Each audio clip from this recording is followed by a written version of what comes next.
অনাবৃষ্টির কারণে গ্রামের পুকুরটা প্রায় শুকিয়ে গিয়েছিল। লোকেরা বলতো, এবার আর বৃষ্টি হবে না। শুধু বৃদ্ধা মা প্রতিদিন আকাশের দিকে তাকিয়ে থাকতেন। একদিন আকাশ কালো হলো, হালকা বৃষ্টি নামল।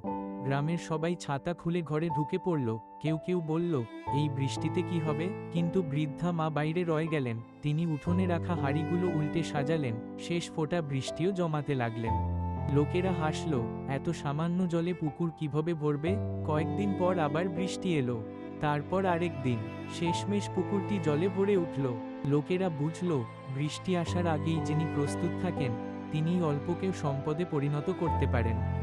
বৃদ্ধা মা শুধু বললেন, বৃষ্টি আমি আনিনি, আমি শুধু শেষ ফোঁটাটাকেও অবহেলা করিনি। শিক্ষণীয় কথা, ছোট সুযোগকে সম্মান করলে সেই সুযোগই একদিন বড় ফল এনে দেয়। এই গল্পটা যদি তোমার হৃদয় ছুঁয়ে যায়, একটা লাইক দিও। এই গল্প থেকে তুমি কি শিখলে? কমেন্টে তোমার ভাবনাটা লিখে জানাও। কারো জীবনে যদি এই গল্পটা আশার আলো জ্বালাতে পারে, তাহলে অবশ্যই শেয়ার করো।